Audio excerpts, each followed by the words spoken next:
안녕하세요. 책일남입니다.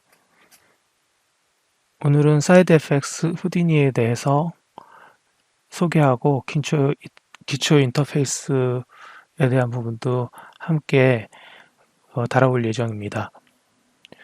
후디니는 사이드 FX라고 하는 회사에서 만든 3D 소프트웨어이고요. 수많은 회사들이 이 소프트웨어를 사용해서 영화, 광고, 애니메이션을 만드는 데 활용하고 있습니다. 여기 보면 필름, TV 이런 식으로 나와 있죠. 한번 볼까요? 보시면은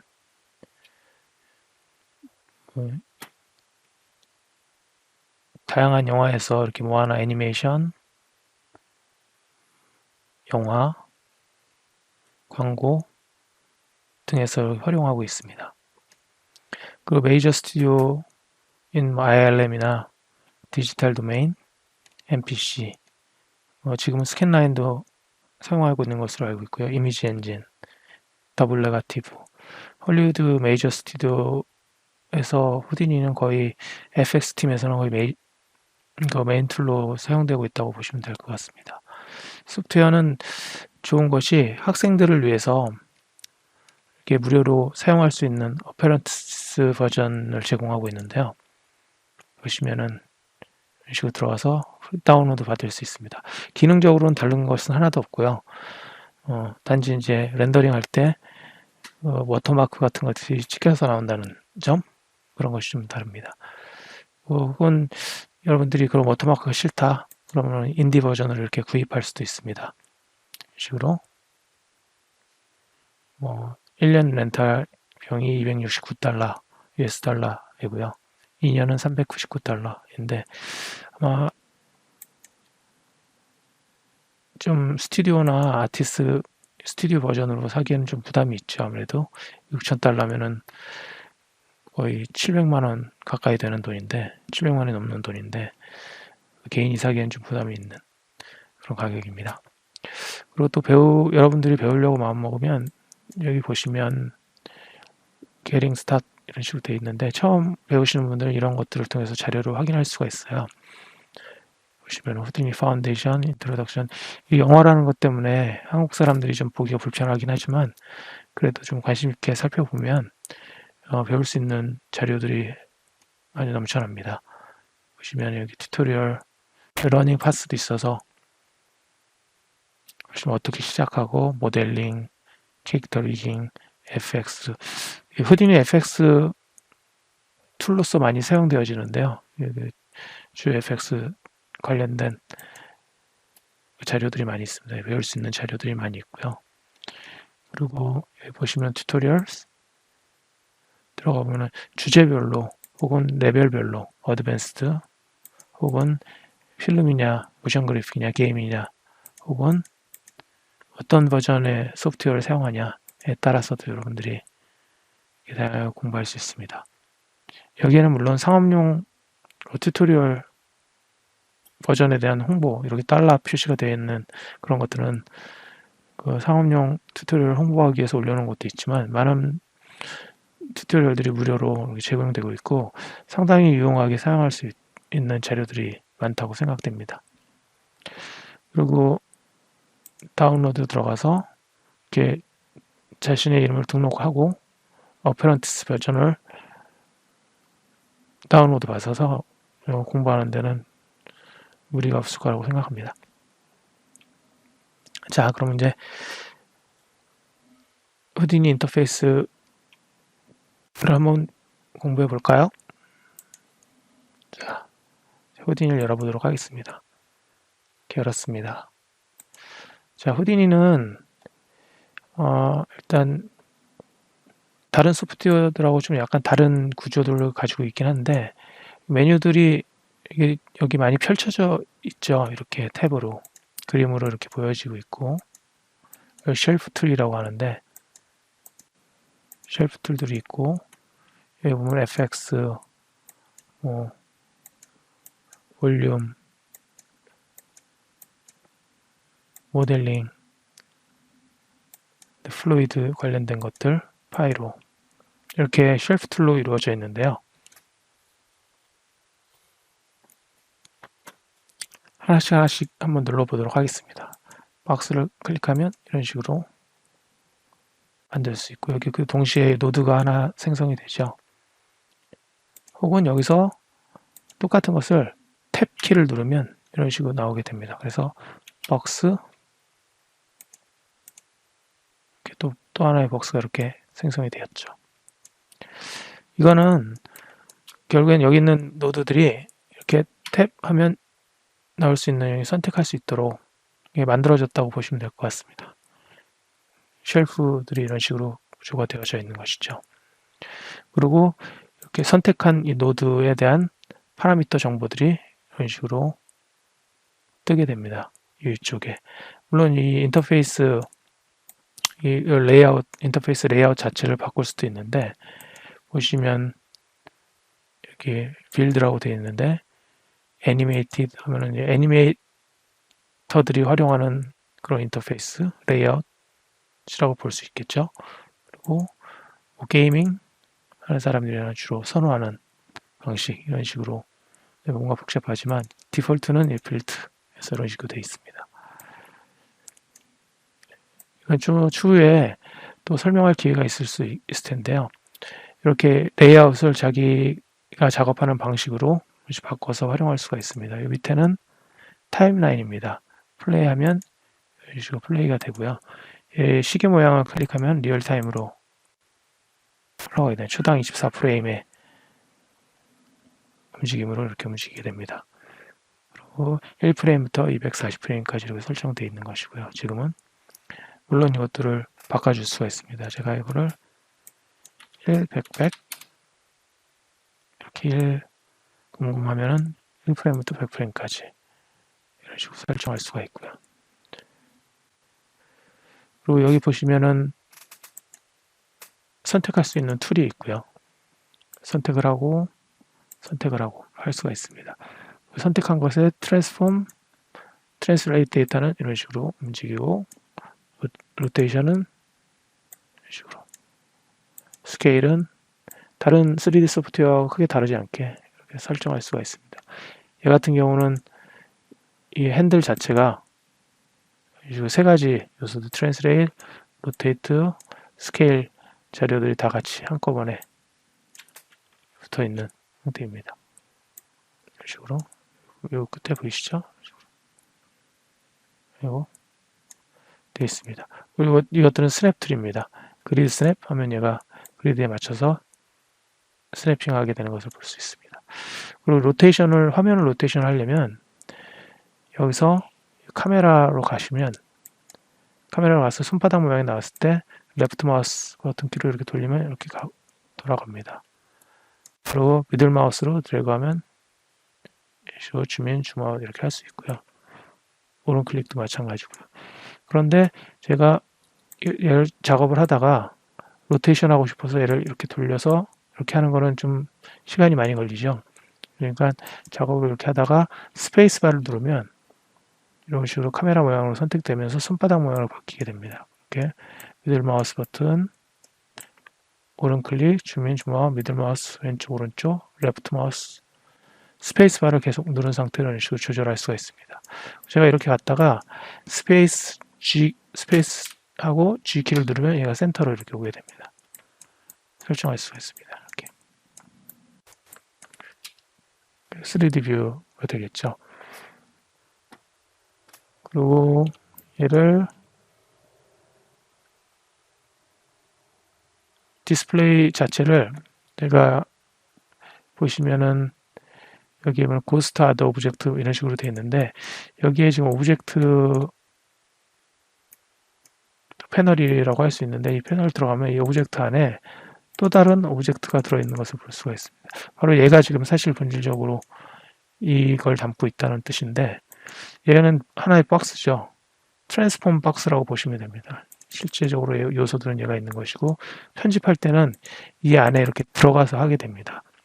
그런데 여기서 지금 얘가 이렇게 템플릿 모드처럼 이렇게 보이는 것들은 바로 이 박스 안에 들어갔을 때 박스 외부에 있는 것들을 지금 보여주는 것이거든요. 그때 얘를 하이드 하면은 지금 내가 박스 안에 선택되어진 노드만 보이게 되고, 나와서 모두가 ON이 되어 있으니까 다 같이 볼 수 있게 됩니다. 이 파란색은 지금 액티브 되어 있는, 비저빌리티가 켜져 있는 거고, 꺼져 있는 거고, 켜져 있는 거고, 꺼져 있는 거고, 이렇게 되는 것입니다. 들어가면, 더블 클릭해서 들어가면, 이런 식으로 보이는 부분만 보이게 되죠. 그리고 편집은 사실상 이 안에서 이루어지게 됩니다. 편집하거나 시뮬레이션도 이 안에서 할 수 있고, 이것을 모디파이 하거나 변형하거나 FX 효과를 여기서 주거나 할 수 있는 기능들이 다 여기 있습니다. 자, 여기서 한번 간단하게 탭을 여기서도 또 줄 수 있는데, 아까와는 다르게 더 많은 기능들이 있죠.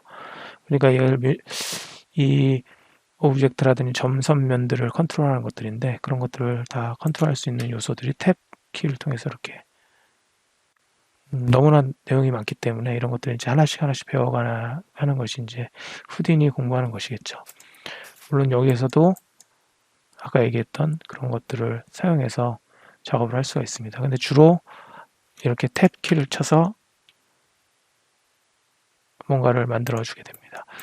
탭 키, 듀플리케이트 이런 식으로 한번 해보도록 하겠습니다. 그러면 이렇게 노드를 연결하고, 지금 이것이 비저빌리티가 온 되어 있는 것인데 디스플레이를 선택하면 얘에 대한 것들이 작동됩니다. 그리고 지금 두 개가 하필이 있다고 했는데 Y축으로 이런 식으로 미들 마우스로 왼쪽, 오른쪽 이렇게 바꿀 수가 있습니다. 되어 있고요. 또 미들 마우스 버튼 이렇게 움직여 놓고, 편집이 계속되는 거예요. 지금 실수로 잘못 눌렀는데 이렇게 나오는 것이거든요. 그래서 지금 1.1 마이너스 1.1 Y축으로 이렇게 내려간 상태에서 숫자를 늘리면 계속 이렇게 바뀌게 됩니다. 숫자가 계속 늘어나게 되죠. 이 식으로 활용할 수가 있습니다. 그리고 이 카메라를 설치하게 되는데요. 카메라는 여기서 보통 뉴 카메라 하면 이런 식으로 만들어지게 됩니다. 그럼 카메라 세팅이 되고, 외부에 아까 다시 처음 보았던 이 박스 형태로 이렇게 가게 되고요. 하나는 지워보도록 하겠습니다. 얘는 딜리트,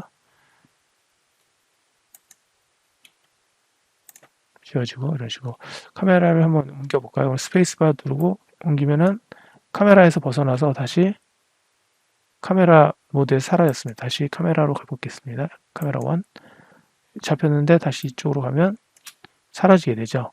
무슨 얘기냐면 카메라가 락이 안 돼 있는 거거든요. 카메라 한번 보도록 하겠습니다. 어디 있는지. 카메라 여기 있습니다.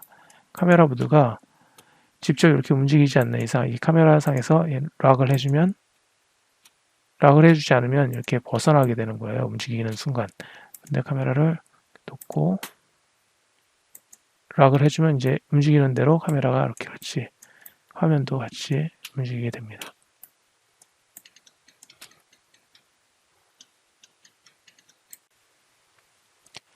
네, 이번에 쉐이딩 모드로 들어가 보도록 하겠습니다. 쉐이딩 모드는 여기서 보면 디스플레이, 쉐이딩, 스무스 쉐이드 이렇게 되어 있죠. 여기 보면 와이어 모드는 이런 식으로 들어갈 수 있고, 와이어 모드는 W키로 이런 식으로 화면을 바꿔줄 수가 있습니다. 다시 한번 볼게요. 쉐이드 모드로 들어가서 플래시 쉐이드 모드로 들어가고, W, 와이어, 다시 W, 쉐이드 모드 이런 식으로 바꿔줄 수가 있습니다. 그리고 히든 라인 인비저블 하면 이런 식으로 보이게 되고, 스무스 쉐이드 하면 이렇게 좀 다른 오브젝트를 한번 해보도록 하겠습니다. 그래서 대신에 탭 키를 눌러서 보면은 이렇게 테스트 지오메트리를 하고 있는데, 얘를 한번 보도록 하겠습니다. 이렇게 오리 모양으로 되어 있는데요. 가까이 가보도록 할게요. 되어 있습니다. 그리드 모양이 있으면 이걸 꺼보면 그리드가 안 보이고 켜지면 보이고 되어 있습니다. 자, 이 상태에서 지금 얘는 이 텍스처가 보이도록 되어 있는데요. 이걸 꺼보도록 할게요. 이 상태에서 얘를 일단 플랫 와이어 쉐이드로 하면은 와이어가 이렇게 보이는 뷰이고요. 스무스 하면 안 보이고, 또 스무스 시작됨과 동시에 와이어가 동시에 보일 수 있도록. 그러니까 작업할 때 하는 거에 따라서 이런 식으로 쉐이드 모드 자체를 바꿔줄 수가 있습니다.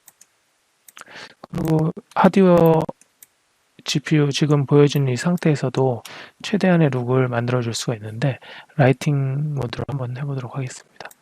라이팅 스카일라이트라고 하는 걸로 한번 해볼게요. 그러면은 이렇게 라이팅 모드가 이렇게 주어지고 선라이트하고 스카일라이트 그렇게 생기게 됩니다. 어떤 것을 선택을 하든 여기에 대한 정보들이 이렇게 함께 뜨게 되는데요. 그래서 제가 스카일라이트를 디렉션 한번 바꿔보도록 하겠습니다. 여기서 미들 마우스로 방향을 바꾸면 이런 식으로 스카일라이트 화면이 바뀌는 거, 라이트가 바뀌는 걸, 방향이 바뀌는 걸 볼 수가 있습니다. 바뀝니다. 좀 이렇게 옮겨볼까요? 이렇게 얘도 방향을 바꿀 수가 있습니다. 자, 그리고 얘를 클릭을 하면 여기다 이 각각의 정보들이 있는데 이 같은 경우에 디폴트 라이트가 적용이 안 된 상태고 그냥 헤드라이트 정도만 3D를 구분할 수 있는 3디멘션 그래서 3000 입체를 구분할 수 있는 정도의 라이팅만 주어진 것이고 얘는 지금 주어진 라이트들의 노멀한 라이팅 그 값을 보여주는 것이고요. 얘 같은 경우는 퀄리티가 더 있는 자세히 보면 림라이트도 이렇게 보여지는 것을 볼 수 있죠.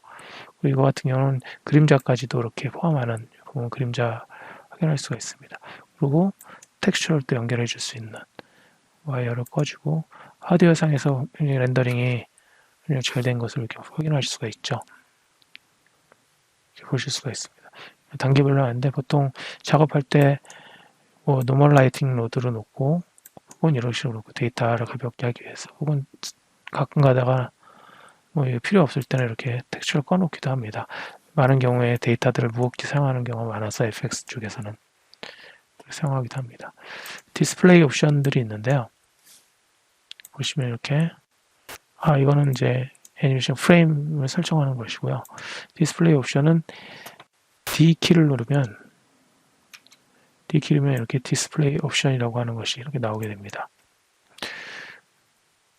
보시면 여기에도 여러 가지 설정할 수 있는 옵션들이 많이 나오게 되는데 먼저 디스플레이 옵션에서는 여기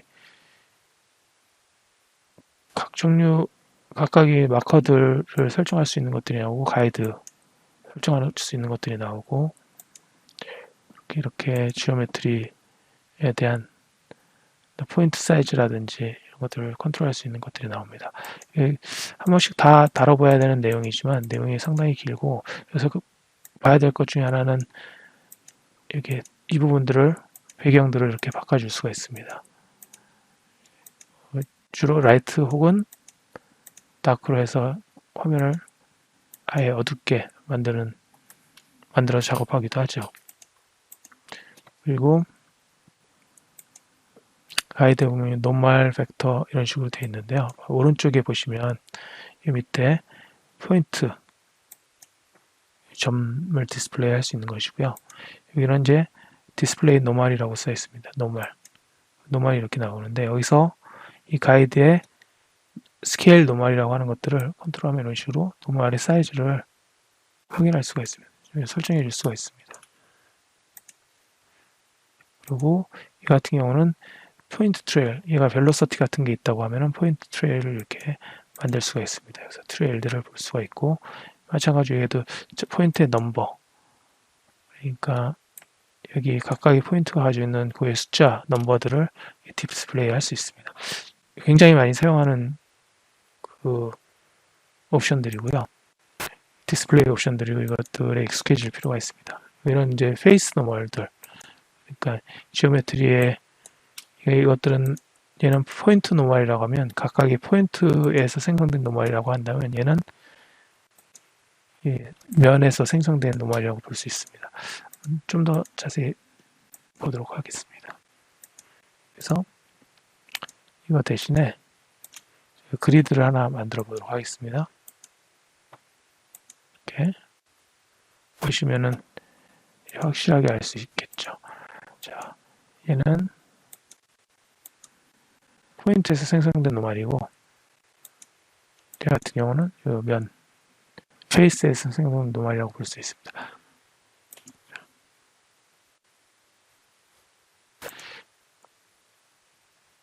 그리고 이것들이 가장 지금은 이것들이 중요한 것들이고요. 이것이 가장 많이 사용되어지는 것들이라고 볼 수 있습니다. 그리고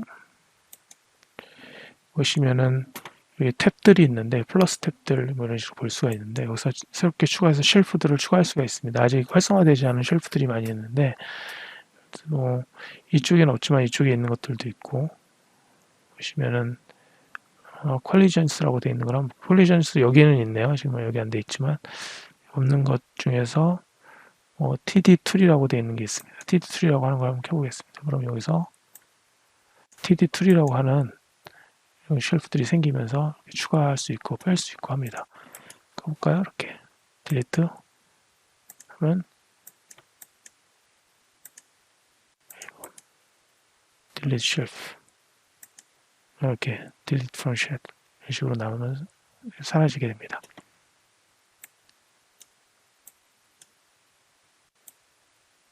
자, 또 안에 들어가 볼까요? 이렇게 들어가면 이 안에서 또 수정할 수 있도록 되어 있습니다. 그래서 수정해서 여기서 컬러를 또 이런 식으로 입힐 수가 있습니다. 컬러 탭하고 연결해서 컬러를 이렇게 바꿔주는 아까 박스를 조정했던 것처럼 이렇게 조절할 수가 있습니다. 그리고 이 뷰 포트들을 보시면 이런 식으로 들어가 있는데 얘 가지고 있는 뷰 포트들이 있죠. 여기 신뷰, 애니메이터, 뷰, 렌더 뷰 이렇게 됩니다. 지금 렌더링을 계속 하고 있는데 얘 계속해서 렌더링을 계산하는 것이거든요. 실시간으로 계속 실시간이라기보다는 IPR 렌더로 계속 화면을 바꿀 때마다 아까 이걸 켰을 때는 아마 이게 렌더링 되고 있었을 거예요.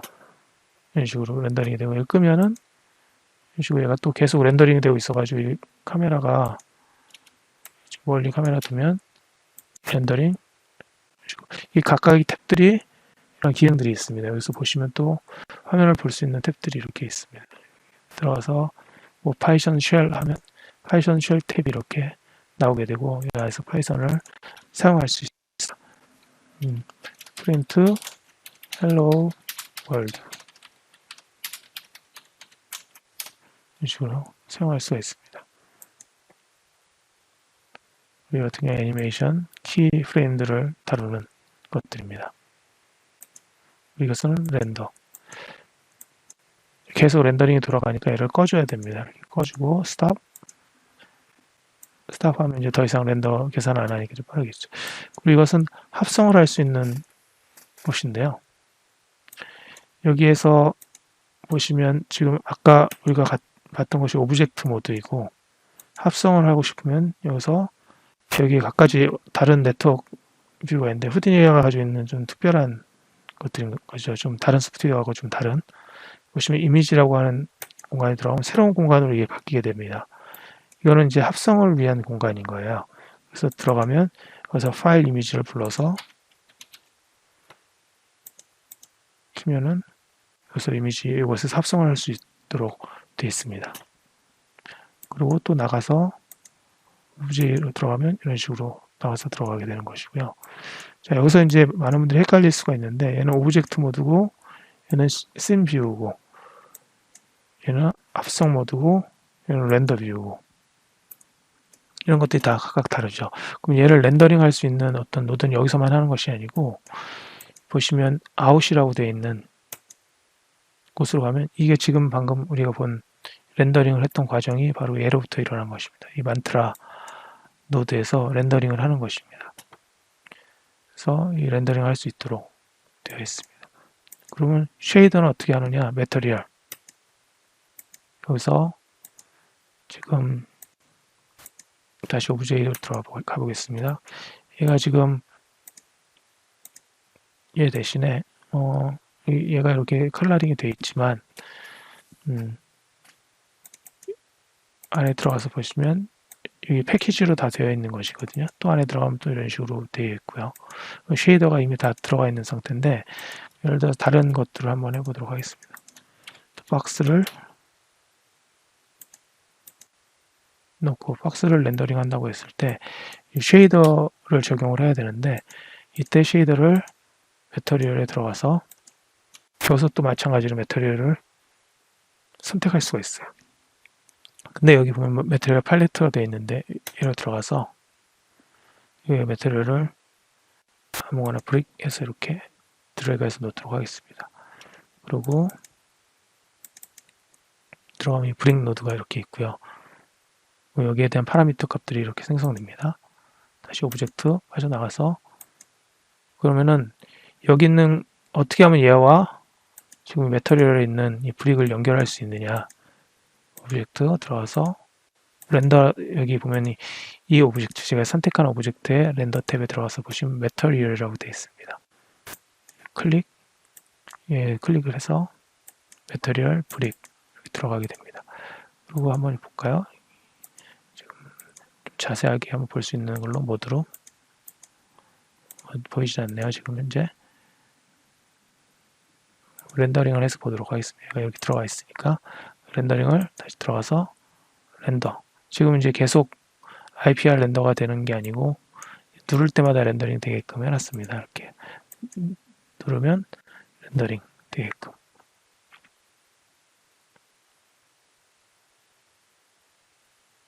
브릭 이렇게 들어가 있고 이건 이제 렌더링이 될 겁니다. 지금은 또 박스만 켜놨으니까 박스만 이게 렌더링이 될 수 있도록 해놨습니다. 생각보다 되네요. 이렇게 브릭이 적용된 걸 확인할 수 있습니다.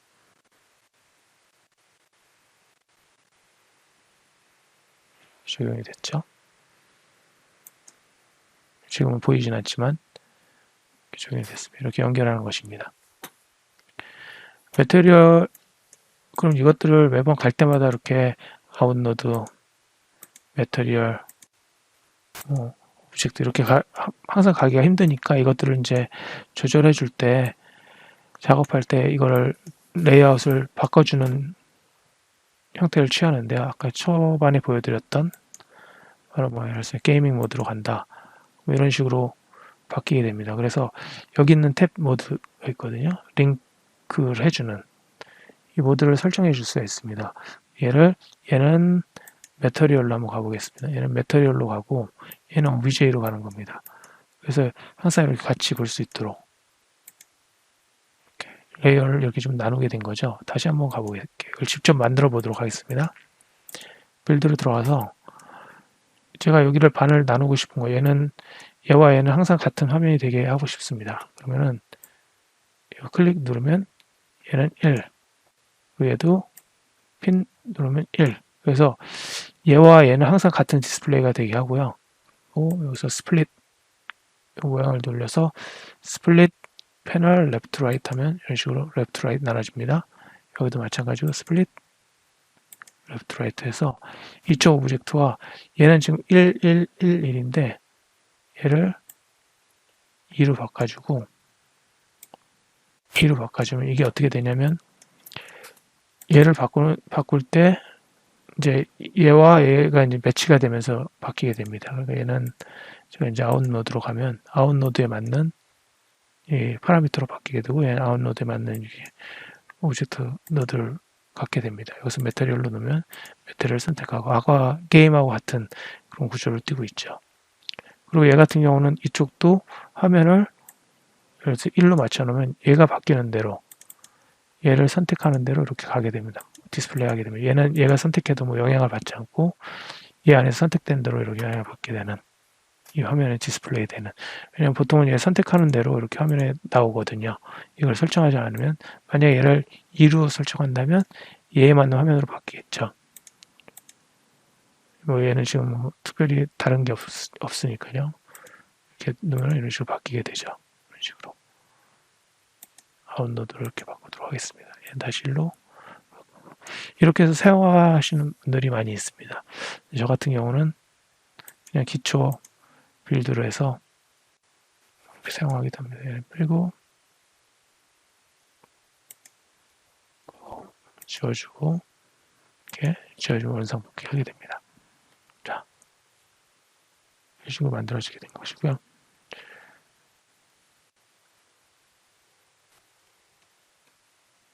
기본적으로 이제 후디니는 노드 베이스로 되어 있는데 노드가 한쪽 얘는 인포메이션을 보여주는 것이고 얘는 뭐 선택한다 안 한다 하고 하는 셀렉터블 거의 사용하지 않습니다. 얘는 비저빌리티 껐다 켰다. 근데 실제 편집은 이 안에서 이루어진다고 했었잖아요. 그럼 이 노드 안에서도 얘를 확인할 수 있는 그런 것들이 있습니다. 보시면은 얘에 대한 정보를 확인할 수 있죠. 미들 마우스 클릭을 하면 이것에 대한 정보를 확인할 수 있습니다. 이거 같은 경우 왼쪽에 있는 거는 락을 해주는 겁니다. 클릭을 하면 락이 됩니다. 이렇게 락이 되고 고정을 시키게 되는데요. 이것 같은 경우는 이제 파일 같은 것들을 나중에 여기서 캐시된 파일을 저장해서 가져왔을 때 이런 것들을 락을 갖다 걸어놓고 작업하는 경우도 있습니다. 종종 풀어주면 이렇게 풀어지게 됩니다. 그리고 얘는 템플릿 모드이고요. 이 템플릿 모드는 예를 들어서 제가 스피어라고 하는 또 다른 오브젝트를 생성할 수 있거든요. 근데 비저빌리티 선택을 하면 하나는 꺼지게 됩니다. 그래서 얘를 이동해 보도록 하겠습니다. 이게 헷갈리는 게 밖에 있는 것과 얘는 뭔가 하는 것이죠. 근데 이 안에서 이루어진 것들이 또 다른 트랜스폼 같은 경우에 데이터. 그래서 거의 대부분 이 바깥에 있는 트랜스폼 데이터는 만지지 않는 것이 좋습니다. 이 안에서 뭔가 움직이더라도 이 안에서 움직여서 얘네들을 움직이고 트랜스폼도 여기서 하고 하는 것들이 중요합니다. 얘를 선택하면 얘가 다시 꺼지게 되는데 이때 템플릿 모드를 켜주면 이런 식으로 이게 보이게 됩니다. 템플릿 모드가 이렇게. 얘네 두 개를 다 디스플레이 하려면 어떻게 해야 되느냐? merge라고 하는 걸로 합쳐주게 되면 합쳐주고 얘를 디스플레이하면 이런 식으로 두 개가 같이 이게 보이게 됩니다. 그리고 노드 베이스로 이루어졌다는 게 얘도 제가 이거를 잠깐 선택을 하고 디스플레이가 돼 있죠. 얘를 폴리곤으로 바꿔줘 보도록 하겠습니다. 이런 식으로 바꾸고 이동을 한번 해볼게요. 이렇게 이동하고 또 블린이라고 하는 노드가 있습니다. 블린이라는 노드로 이런 식으로 연결해서 작업을 해줄 수가 있습니다. 이렇게 사라지게 되죠. 이 노드 베이스라고 하는 거는 1차적으로 또 오브젝트 1차적인 어떤 명령 혹은 노드가 있고 그 다음 노드가 있고 그 밑으로 연결된 노드 안에서 그거에 대한 결과들을 만들어내는 것들이거든요. 이런 식으로 구조가 되어 있습니다. 그리고 Z키를 누르면 모양이 있는데 이 모양들을 자기가 원하는 모양으로 바꿔줄 수가 있어요. 이런 식으로. 저는 뭐 잘 쓰지는 않는데 이렇게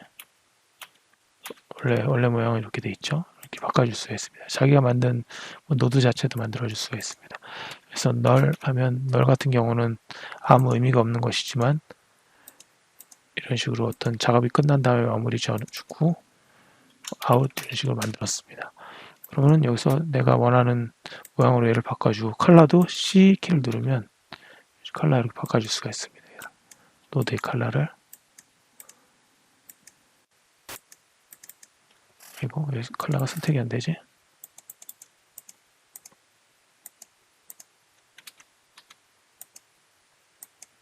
컬러가 선택됐습니다. 이런 식으로 Z키를 누르면 모양을 바꿔줄 수 있고요. C키를 누르면 컬러를 바꿔줄 수가 있습니다. 이런 식으로 바꿔주게 됩니다.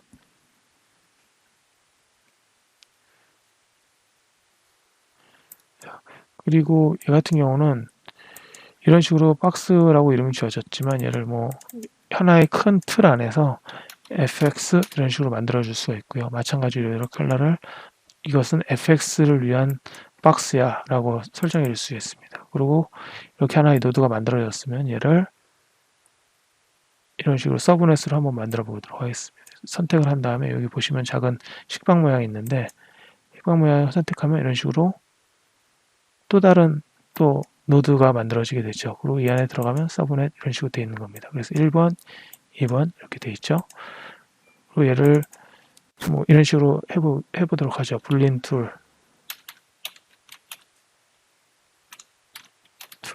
이런 식으로 한번 해보도록 하겠습니다. 그러면 여기에 A와 B라고 하는 사이에 다른 오브젝트를 넣더라도 탭해서 다른 프리미티를 한번 넣어보도록 하겠습니다. 얘를 한번 해볼까요? 여기 생긴 애를 연결해서 놔보도록 하겠습니다. 그러면 이렇게 이런 모양으로 바뀌게 됩니다. 또 다른 어떤 툴을 만드는데 서브넷 같은 걸 활용할 수가 있습니다.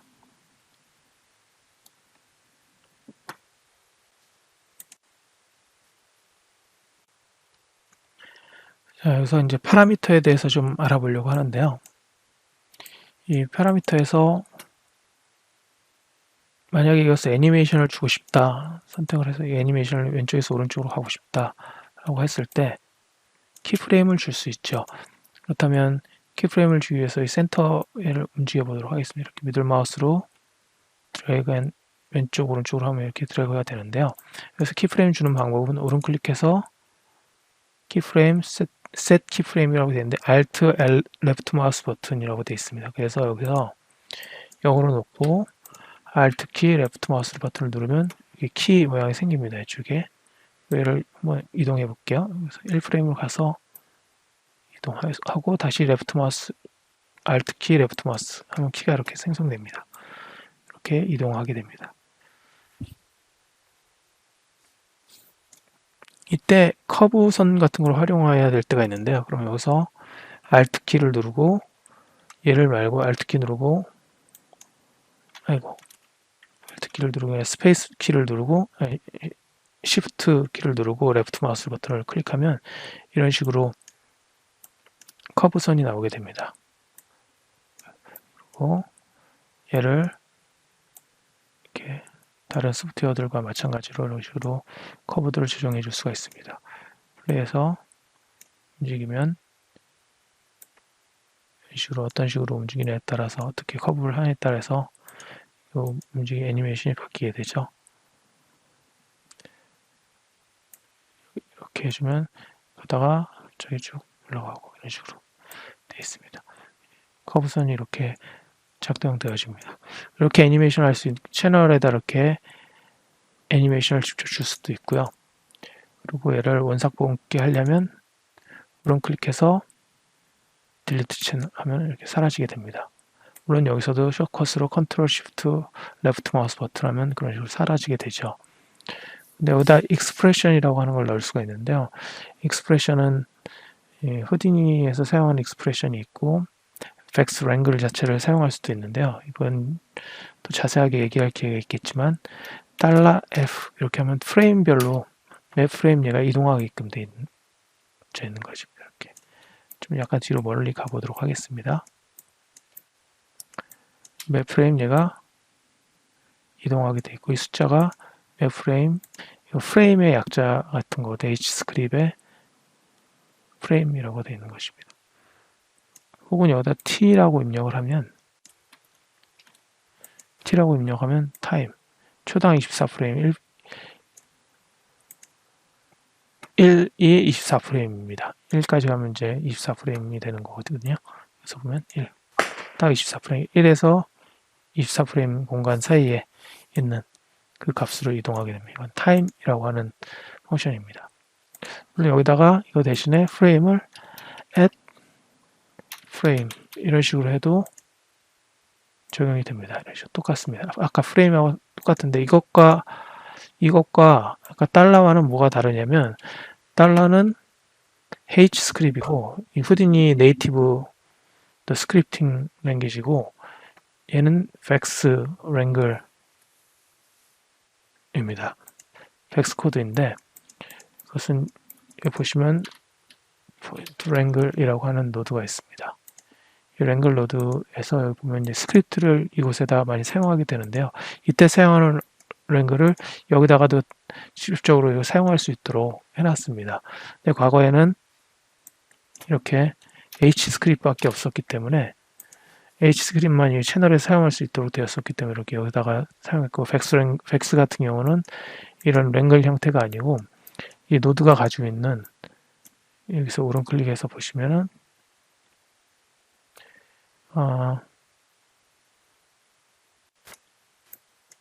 이것보다도 여기를 보면 나올 수 있을까요?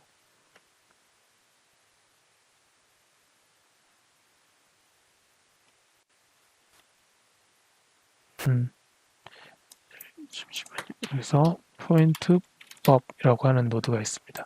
여기서 보시면은 이렇게 들어가 있고, 얘를 선택하면 이 안에서 다룰 수 있는 내용이 많지만 벡스라고 하는 노드가 있어요. 뷰 벡스 코드라고 되어 있는데, 원래는 과거에는 이런 벡스 코드만을 이용해서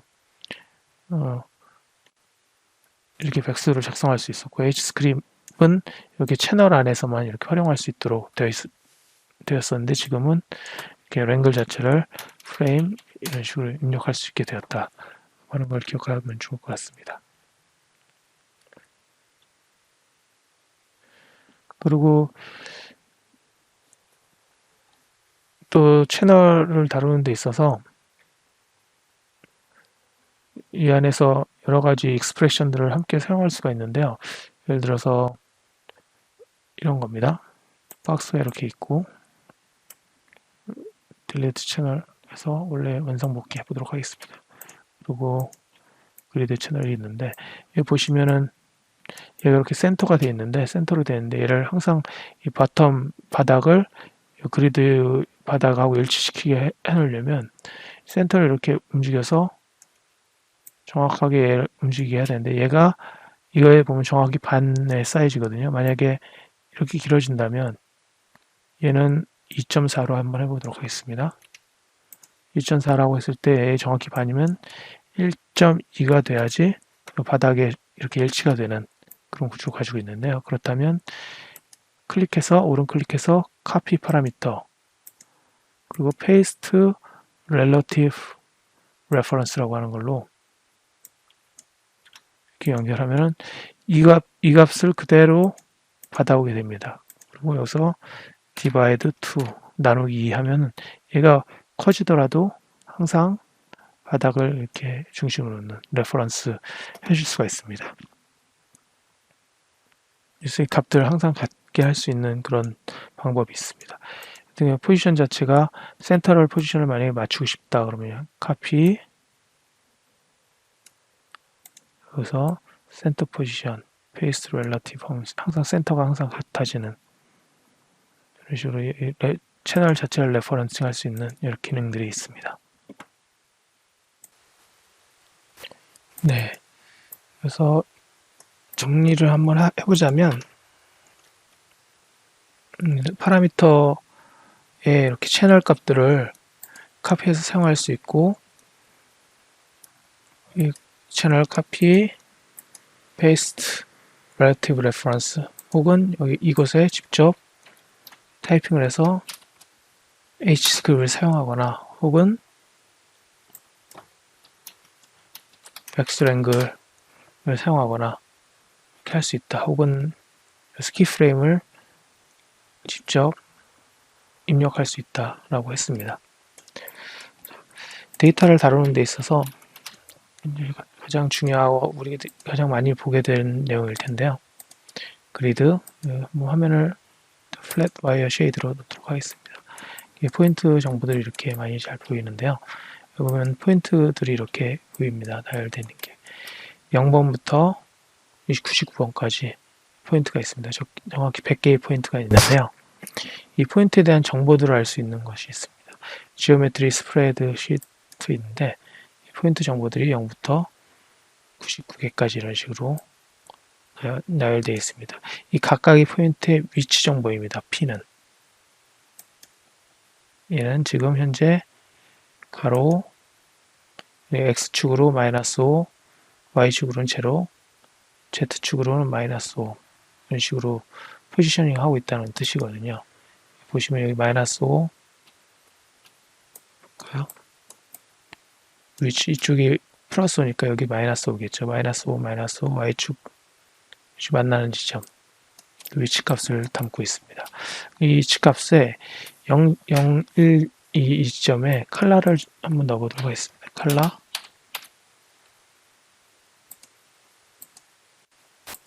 식으로 칼라를 붉은색으로 이런 식으로 입력하면 칼라 정보가 이렇게 들어갑니다. 근데 이때 지오메트리 스프레드시 들어가면 여기 RGB에서 이렇게 정보가 하나 더 늘었죠. 칼라 값이. 근데 0하고 1 사이에만 이렇게 넣고 싶다 그러면은 0 다시 1 이런 식으로 한번 넣어볼까요? 이렇게는 안 되네요. 지금 0만 한번 넣어보도록 하겠습니다. 0 그렇죠? 해보도록 하겠습니다. 이런 식으로 들어가게 되죠. 0 1 이렇게 들어가는군요. 0 1 다른 것들은 지금 0하고 1만 이 부분이 붉은색이 이렇게 들어간 걸 볼 수가 있습니다. 0에서 9까지 이런 식으로 그룹핑해서 이렇게 데이터를 들어가 있습니다. 그런 정보들을 보여주는 데이터들, 이거 어트리뷰트 정보입니다. 이게 지오메트리 스프레드시트에서 이런 것들을 확인할 수가 있고요. 이런 것들을 확인하면서 작업을 하게 됩니다. 이거는 이제 CD라고 하는 칼라에 대한 어트리뷰트 값이고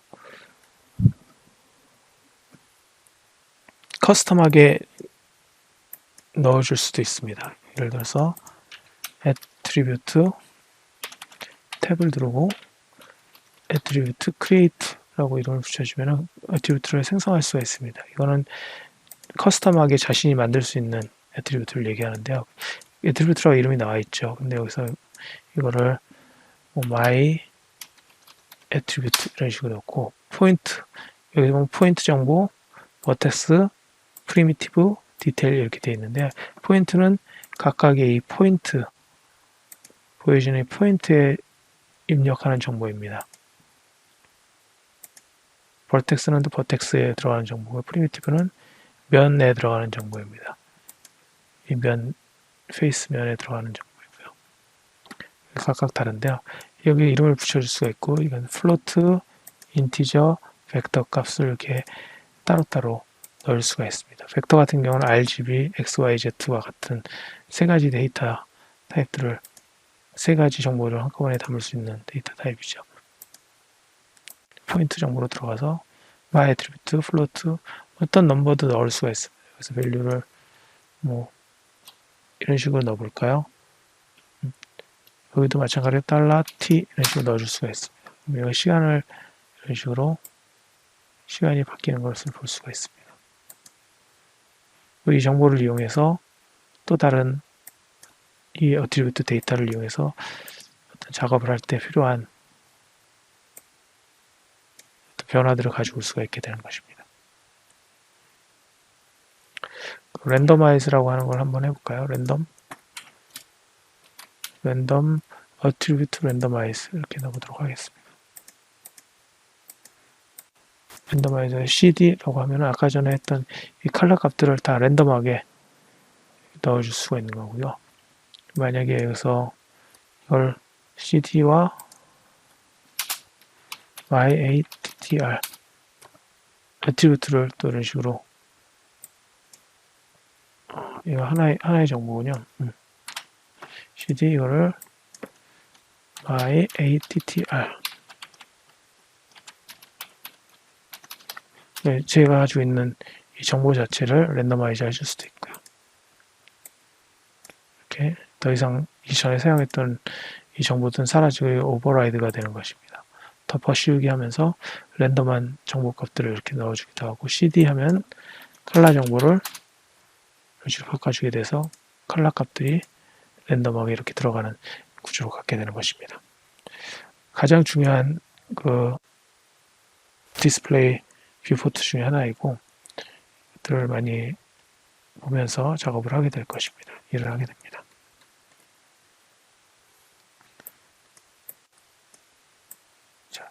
그래서 이런 것들은 그래서 박스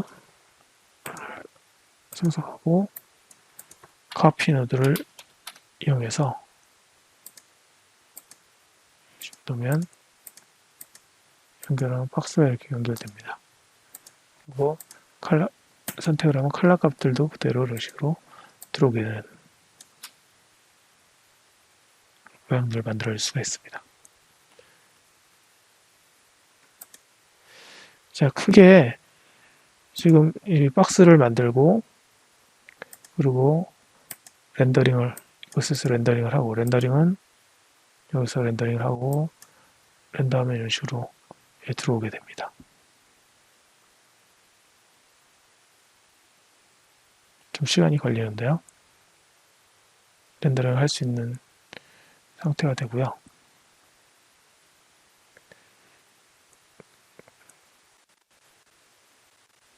컬러 값하고 박스 동시에 들어가게 되는 구조죠. 벽돌 모양의 박스들이 이렇게 동시에 복사가 된 상태이고요. 그리고 매트리얼을 집어넣으려면 이것에서 매트리얼을 또 조절할 수가 있습니다. 매트리얼의 컬러라든지 오퍼시티 이런 조정할 수 있고 오브젝트 모드로 이렇게 되고 카메라는 이곳에 있고요. 라이팅은 이곳에 있고 물론 마찬가지로 카메라 라이트도 조절을 할 수가 있습니다. 그리고 지금은 렌더링이 플래그 된 것들이 렌더링이 되게끔 되어 있습니다. 이걸 강제적으로 얘만 렌더링이 되게 한다든지 하는 것들도 가능합니다. 여기서 오브젝트에 들어가면 캔디데이트 오브젝트라고 하는 건 스타 이렇게 되어 있는 것은 이게 비저빌리티가 켜져 있는 것을 렌더링 하겠다는 것이거든요. 근데 이거 대신에 얘는 지워주고 포스 오브젝트로 해서 플래그 fx라고 되어 있고 얘가 이게 꺼져 있더라도 렌더링이 될 때는 렌더링이 되게끔 이렇게 해줄 수가 있습니다. 마찬가지로 또 특정한 오브젝트를 선택해서 그것이 렌더링 될 수 있도록 설정해 줄 수 있다라는 것입니다. 렌더링이 되죠. 네, 이렇게 렌더링이 됩니다. 선택해서 죽여주고 이런 식으로 만들어주게 됩니다.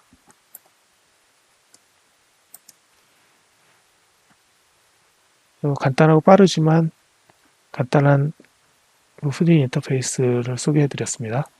감사합니다.